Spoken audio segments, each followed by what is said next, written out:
Competition math में एक और महत्वपूर्ण टॉपिक है टाइम एंड वर्क। तो टाइम एंड वर्क आज शुरू करेंगे और देखेंगे कि इसकी मुख्य कंसेप्ट क्या है। लेकिन हालांकि एक आसान टॉपिक है, 5 से 6 वीडियोस के अंदर ही पूरा टॉपिक कवर हो जाता है। तो शुरुआत करेंगे बिल्कुल बेसिक से और समझेंगे टाइम एंड वर्क किस तरह से कार्य करता है। तो उसमें आपने एक ही चीज़ ध्यान रखनी है, केवल एकमात्र इसका फॉर्मूला है कि हमेशा हमें इफ़िशियंसी ज्ञात करनी होगी। इफ़िशियंसी के लिए टोटल वर्क और नीचे आपने लिखना है डेज या टाइम। अब ये एक ही फॉर्मूला है, इस एक ही कंसेप्ट पर पूरा टॉपिक हम आसानी से कवर कर देंगे। कहीं पर हमें कुछ भी XYZ मानने की आवश्यकता नहीं पड़ेगी। अब ये फॉर्मूला क्या है और कैसे काम करता है, आइए शुरू करते हैं। सबसे पहले हमें चाहिए टोटल वर्क। टोटल वर्क का कंसेप्ट क्या है, ये आप यदि समझना चाहते हैं तो एक चीज़ आप नोट करें या आप एक कल्पना कीजिए कि दो व्यक्ति हैं ए और बी। ए एक दिन में 50 कुर्सियां बना सकता है, 50 चेयर्स, और बी बना लेता है 60 टेबल्स। एक ही दिन के अंदर दोनों इतना इतना कार्य कर रहे हैं। और आपसे कोई पूछे कि दोनों में से ज़्यादा कुशल व्यक्ति कौन है, ए या बी, तो हम में से ज़्यादातर या साधारणतः क्या कहेंगे कि बी ज़्यादा कुशल है, क्योंकि वो 60 टेबल बना रहा है जबकि वो 50 कुर्सियाँ ही बना रहा है। तो हम ज़्यादातर किस पे टिक करेंगे, बी पर। बी की हम कहेंगे इसकी कार्य क्षमता ज़्यादा है, ज़्यादा कार्य कर रहा है। लेकिन मैथ में ऐसा नहीं होता है, क्योंकि गणितीय दिमाग वो कहता है कि क्योंकि हमारे पास चीज़ें एक जैसी नहीं हैं, चेयर्स और टेबल दोनों अलग अलग चीज़ें हैं। हो सकता है मार्केट के अंदर इनका प्राइस ज़्यादा हो, इनका वज़न ज़्यादा हो, जो व्यक्ति बना रहा है वो हल्की क्वालिटी की हो, यानी कुछ भी हो सकता है। इसलिए हम इस केस के अंदर डिटरमाइन नहीं कर सकते हैं, हम नहीं बता सकते कि दोनों में ज़्यादा कुशल कौन है। फिर हम यदि टोटल वर्क का कंसेप्ट लें इसी के अंदर और आपको यह कह दें कि 300 चीज़ें बनानी है, यानी ए ने टोटल 300 चेयर बनानी थी और बी ने टोटल 300 टेबल बनानी थी, और एक दिन में दोनों इतना इतना बना पाए हैं। क्या अब हम डिसाइड कर सकते हैं? हम अब भी डिसाइड नहीं कर सकते हैं। हालांकि हमें अब टोटल काम मिल गया कि 300 बनानी है, लेकिन अब भी हम डिसाइड नहीं कर सकते हैं, क्योंकि अभी भी काम एक जैसा नहीं है। तो टोटल वर्क का आशय है कि दोनों के लिए जो टोटल वर्क है वो हमेशा एक जैसा होना चाहिए। यदि हम दोनों को सेम कर दें कि ये भी चेयर्स बना रहा है और 300 चेयर बनानी है दोनों ने, एक 50 बना पाया है, एक 60, तो हम कह देंगे कि बी ज़्यादा कुशल है, बी ने ज़्यादा काम किया है। तो अब आप उम्मीद करता हूँ टोटल वर्क समझ गए होंगे। और इसमें एक चीज़ और आती है कि हम हमेशा इसका एलसीएम क्यों लेते हैं, 50 और 60 का एलसीएम यहाँ पर क्यों लिया है 300। तो यह जरूरी नहीं है कि आप हर बार एलसीएम ही लें, यहाँ पर हम 600 लेकर भी बता सकते थे, क्योंकि 600 भी 50 और 60 से कट जाएगा। 900 ले लेते तो उससे भी पता चल जाता। एलसीएम इसलिए लेते हैं कि एलसीएम सबसे छोटी वह संख्या होती है जो दोनों से कट जाती है। तो छोटी संख्या लेंगे तो हमारी कैलकुलेशन आसान हो जाती है, इसलिए एलसीएम लेना अनिवार्य हो जाता है। तो टोटल वर्क का कंसेप्ट आप समझ गए होंगे। अब हम निकालेंगे इफ़िशियंसी कि कार्य क्षमता हम किस तरह ज्ञात कर सकते हैं और कार्य क्षमता होती क्या है। जैसे अभी हमने देखा कि ए और बी दो व्यक्ति थे, ए किसी काम को 50 दिन में कर सकता है और बी 60 दिन में।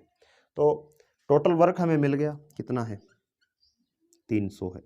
और अब आपको पूछे ए और बी की कार्य क्षमता बताओ, अलग अलग कार्य क्षमता कितनी है। तो हम क्या करेंगे, टोटल वर्क फॉर्मूला हमने यहाँ लिख लिया है 300, और बी का निकालें, बी कितने दिन ले रहा है, 60 दिन में काम समाप्त कर सकता है, काम है कितने 300। तो बी की कार्य क्षमता क्या हो जाएगी, 5 हो जाएगी। तो बी की कार्य क्षमता 5, ए की कार्य क्षमता 300 बटे ये ले रहा है मात्र 50 ही दिन, तो 6। तो ए की कार्य क्षमता ज़्यादा है क्योंकि कम दिन में काम समाप्त कर रहा है, और बी ज़्यादा समय ले रहा है, ज़्यादा दिन ले रहा है, तो उसकी कार्य क्षमता कम हो गई। तो कार्य क्षमता इस तरह से, जितने कम दिन उतनी ज़्यादा कार्य क्षमता। तो ये चीज़ आप समझ गए होंगे। अब ये फॉर्मूला इफ़िशियंसी निकालने आप यदि आप सीख जाते हैं तो ये 90% टॉपिक आपका कवर हो जाता है। अब हम इसके क्वेश्चन शुरू करते हैं और उसमें और चीज़ें आपको अच्छे से समझ में आएंगी। तो टाइम एंड वर्क में बिल्कुल बेसिक क्वेश्चन से शुरू करेंगे। पहला क्वेश्चन है, ए किसी काम को 6 दिन में, बी उसी काम को 8 दिन में कर सकता है, दोनों मिलकर उस कार्य को कितने दिन में कर सकेंगे, यानी दोनों को मिलाकर पूछा है। तो मिलाकर पूछने से पहले हमें टोटल वर्क भी चाहिए, इनकी कार्यक्षमता भी चाहिए। वो कैसे निकलेगी कि ए किसी काम को 6 दिन में, बी उसी काम को 8 दिन में। अब हमें यह नहीं पता कि वो काम टोटल है कितना। ये तो दे दिया कि 6 दिन में 8 दिन में कर सकते हैं, काम क्या है कितना है ये कभी नहीं बताया जाता। तो हम मान लेंगे, मानते क्या है दोनों का एलसीएम। तो 6 और 8 का एलसीएम क्या है 24 है। अब हमें टोटल काम पता चल गया। अब एक किसी काम को 6 दिन में कर सकता था, अब काम कितना हो गया 24 हो गया। तो 24 काम के लिए उसे कार्यक्षमता क्या चाहिए, तो एक ही कार्यक्षमता हो जाएगी 4 6 चौके 24। कार्यक्षमता निकालने का फॉर्मूला क्या होता है कि कुल काम को आप लगने वाले दिनों से भाग दे दीजिए। इसी तरह बी की कार्यक्षमता क्या हो जाएगी 8 3 24। तो ए प्लस बी दोनों की कार्यक्षमता क्या हो गई 4 और 3 7। तो कार्यक्षमता हमने निकाल ली है दोनों की इकट्ठी। कुल काम कितना है 24 है। अब हमें दिन ज्ञात करने हैं, दिन ज्ञात करने हैं तो हम कार्यक्षमता से भाग दे देते हैं। तो 7 3 21, 3 सही 3/7। तो इतने दिन लगेंगे दोनों अगर मिलकर कार्य करें तो। पहले अकेले अकेले इतने इतने दिन लग रहे थे। तो ये तो बेसिक क्वेश्चन है। इसी क्वेश्चन को वो दूसरे तरीके से पूछ सकता है। जैसे वो यहाँ बी की जगह खाली छोड़ देगा और आपसे पूछ लेगा कि बी उस काम को कितने दिन में कर सकता है। यदि दोनों मिलकर वो दिन दे देगा, जैसे यहाँ 24/7 दिन दे दी कि ए किसी काम को 6 दिन में करता है, बी को कितने लगेंगे, यदि दोनों मिलकर 24/7 दिन में कार्य समाप्त कर सकते हैं। तो हमारा तरीका, अब क्वेश्चन चेंज हो गया, तरीका हम यही रखेंगे कि ए कितने दिन में काम कर रहा है 6 दिन में, बी के दिन हमें ज्ञात करने हैं और दोनों को इकट्ठे कितने दिन लग रहे हैं 24/7, बी के दिन हमें ज्ञात करने। तो तरीका यही रहेगा, क्योंकि हमें कार्यक्षमता निकालनी होगी दोनों की। वो कहाँ से निकलती है टोटल काम से। तो टोटल काम फिर से हम कुछ मान लेंगे, मानेंगे क्या 6 और 24/7 का एलसीएम। तो जो भी टोटल काम आता है यहाँ पर उसका हम वास्तव में इन दोनों का भाग ही तो देते हैं। तो एक ऐसी संख्या हम यहाँ लिखें जो इससे भी कट जाए इससे भी कट जाए, तो एलसीएम ही ले लेना होगा एक तरह से। तो 24/7 है, तो इसको आपको देखकर घबराना नहीं है पहली बात, जो डिवाइड में आ जाए तो, क्योंकि जो टोटल वर्क आएगा उसका हम a + b का उसमें हम भाग देंगे, भाग देते हैं तो ये चीज़ क्या है पलट जाती है, भाग का नियम है। तो नीचे 24 आएगा, मतलब 24 से वो कटनी चाहिए। तो 6 कटता है 24 से और 24 से कट ही जाता है, यानी हमने टोटल काम ले लिया कि वो 24 है। तो अब ए की कार्यक्षमता क्या हो जाएगी 6 चौके 24। ए + बी की कार्यक्षमता यहाँ से क्या हो जाएगी, जब हम 24 के अंदर 24/7 का ही भाग देते हैं तो भाग करते हैं तो 7/24 हो जाता है, तो 7 आएगी। यानी ए + बी इनकी इकट्ठी कार्यक्षमता कितनी है 7 है। ए + बी की इकट्ठी कार्यक्षमता 7, अकेले ए की कितनी है 4। तो बी की कितनी बचेगी हमारे पास, तो बी की जगह हम क्या पुट करेंगे 3। तो 4 और 3 मिलकर 7 होते हैं। तो बी की कार्यक्षमता आ गई 3, काम है कितना 24। तो इसे बी अकेला कितने दिन में करेगा 8 दिन में, जो कि हमें पहले क्वेश्चन में दे भी रखा था। तो अपने क्वेश्चन को तरीका क्या रहेगा हमारा हमेशा के लिए, पूरे टॉपिक के अंदर ही ये चीज़ हमें काम देगी कि हमें कुल काम ढूंढना होगा, वो एलसीएम से निकलेगा। उसके बाद अलग अलग कार्यक्षमताएं चाहिए, इकट्ठी दे रखी है तो इकट्ठी का यूज़ करो, अलग अलग दे रखी है तो अलग अलग का यूज़ करेंगे। ये हो जाता है इसका पहला टाइप के क्वेश्चन। पहले टाइप में इसी तरह के क्वेश्चन आते हैं बिल्कुल बेसिक। अब हम दूसरा टाइप शुरू करते हैं। अगले टाइप में क्वेश्चन में दो व्यक्ति मिलकर अब कार्य कर रहे हैं कि ए और बी किसी कार्य को 30 दिन में, बी और सी 40 दिन में, सी और ए 60 दिन में कर सकते हैं किसी काम को।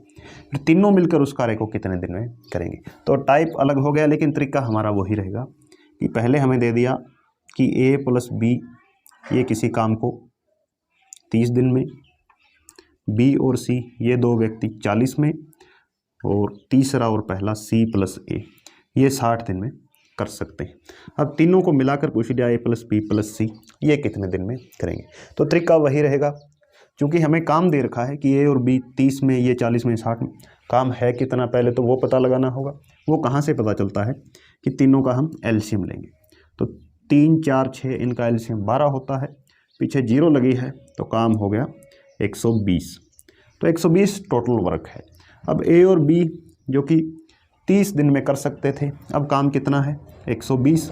ये जब 120 काम करेंगे तो इनकी कार्यक्षमता हमें कितनी चाहिए 4, 30 चौका 120। बी प्लस सी के लिए कार्यक्षमता कितनी चाहिए, सॉरी 40 3 120 होते हैं, तो इधर लिख लेते हैं 3 होगी इनकी कार्यक्षमता। और सी प्लस ए इनकी कार्यक्षमता क्या हो जाएगी 60 गुणा 120। अब हमें चाहिए इकट्ठी कार्यक्षमता। जब हम इन कार्यक्षमताओं को जोड़ते हैं तो ये हमें क्या मिलती है 4 3 7 और 2 9।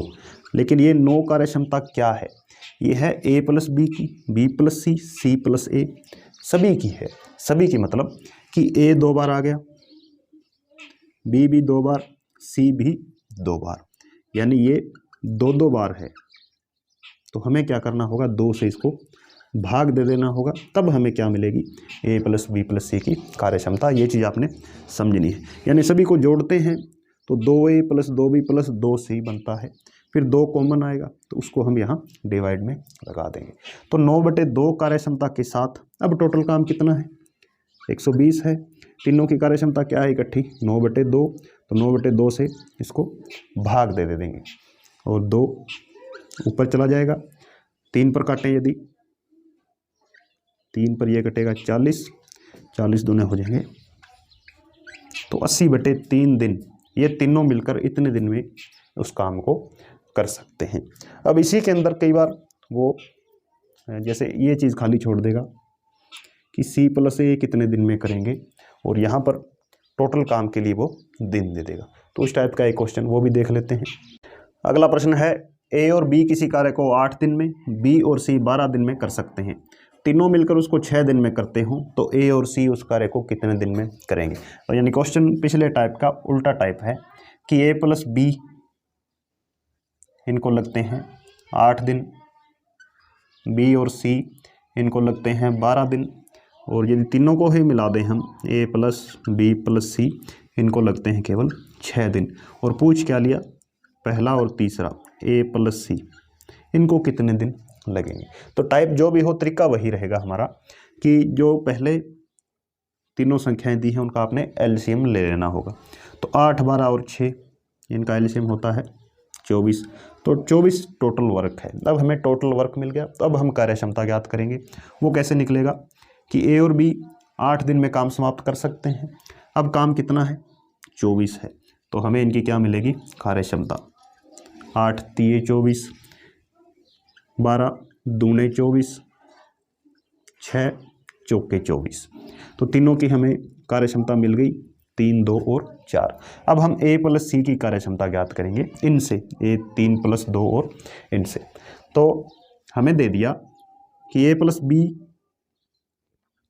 तीनों को यदि इकट्ठी देखें वो कार्यक्षमता 4 है, और इन दोनों की कार्यक्षमता कितनी है ए प्लस बी 3, बी प्लस सी 2। तो इन दोनों को जोड़ें तो कार्यक्षमता बन रही है 5। लेकिन एक चीज़ जो जैसा हमने पिछले क्वेश्चन के अंदर भी समझा था कि जब हम इस टाइप के क्वेश्चन के अंदर कार्यक्षमताओं को जोड़ते हैं तो हम देख रहे हैं बी 2 बार है, ए और सी 1 बार है, फिर जब ये भी जुड़ेगा तो सारे 2 बार हो जाएंगे। तो ये जो इकट्ठी कार्यक्षमता निकलती है इसको भी हमें 2 गुना बना लेना होगा। तो ए प्लस बी प्लस सी इसकी जो इकट्ठी कार्यक्षमता निकली है इसको हम 2 से गुणा कर देंगे, और इधर भी हम 2 से गुणा कर देंगे। अब इसके अंदर क्या हो चुका है 2a है, 2b है, 2c है, तो 2b और 2c 2a यही इन तीनों की ये अलग अलग कार्यक्षमताओं के अंदर है। यानी कहने का मतलब ये कार्यक्षमता हो गई इनकी 8। इनमें से अगर हम 2b और जो ये इतना डेटा माइनस करेंगे, हम माइनस कर दो, इनकी कार्यक्षमता कितने 3 और 2 5। तो ये जो 3 बची है ये कार्यक्षमता किसकी हो जाएगी ए प्लस सी की हो जाएगी। ये चीज़ आपने हमेशा ध्यान रखनी है इस टाइप के सभी क्वेश्चन के अंदर कि जब वो इकट्ठे व्यक्ति कार्य कर रहे हों तो ये जो कार्यक्षमता इकट्ठी आती है ए प्लस बी प्लस सी, इसके अंदर ये चीज़ें जुड़ी हुई होती हैं क्योंकि सभी 2 बार नाम है सभी का, तो 2 से गुणा करना पड़ेगा। कई क्वेश्चन के अंदर 2 से भाग भी देना पड़ेगा, जैसे पिछले क्वेश्चन के अंदर। तो अब A + C की कार्य क्षमता है 3, काम है कितना कुल 24, तो 3 से भाग दे दो 8 दिन।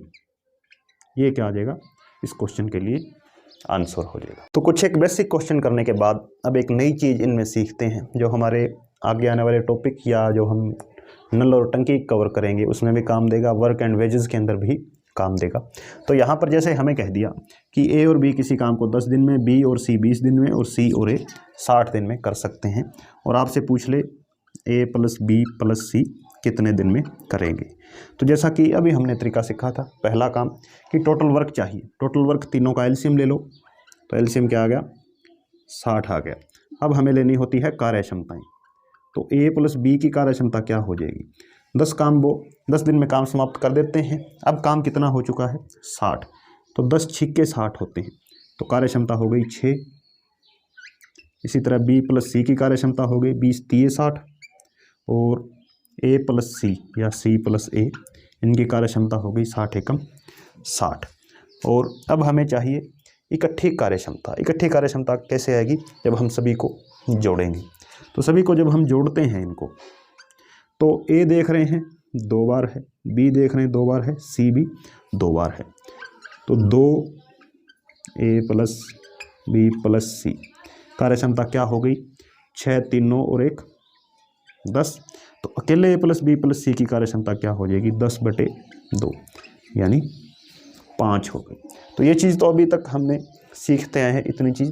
अब इसके अंदर एक चीज़ है जो आपको समझनी है कि जैसे A + B, ये कार्य क्षमता कितनी है 6 है, A + B + C ये कार्य क्षमता कितनी है 5 है। अब कार्य क्षमता कम क्यों हुई है, पहले 2 ही व्यक्ति थे 6 कार्य क्षमता के साथ काम कर रहे हैं, अब तीसरा व्यक्ति आ गया C, लेकिन कार्य क्षमता घटकर 5 रह गई। इसका मतलब क्या हुआ, जो चीज़ यहाँ समझनी है कि C है वो ऋणात्मक काम कर रहा है, नेगेटिवली काम कर रहा है, काम को कर नहीं रहा है, बढ़ा रहा है, काम को नष्ट कर रहा है। जैसे नल और टंकी के अंदर हम देखते हैं, उसके अंदर जब हम कोई टंकी बनाते हैं तो एक टंकी, एक पाइप इसके अंदर जैसे कह दे कि वो 6 घंटे में टंकी को भर सकती है, जो दूसरी पाइप है वो 5 घंटे में इसे खाली कर सकती है। तो ये जो C व्यक्ति है यहाँ पर, C जो है ये खाली करने वाला है, ऋणात्मक है, तो ये जब इनके साथ जुड़ेगा तो इनका कार्य क्षमता इनकी घटा देगा।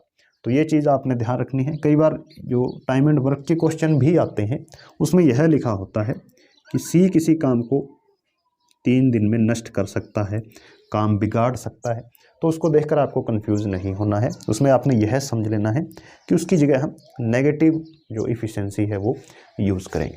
तो ये था आज का टॉपिक टाइम एंड वर्क का पहला पार्ट। Thank you.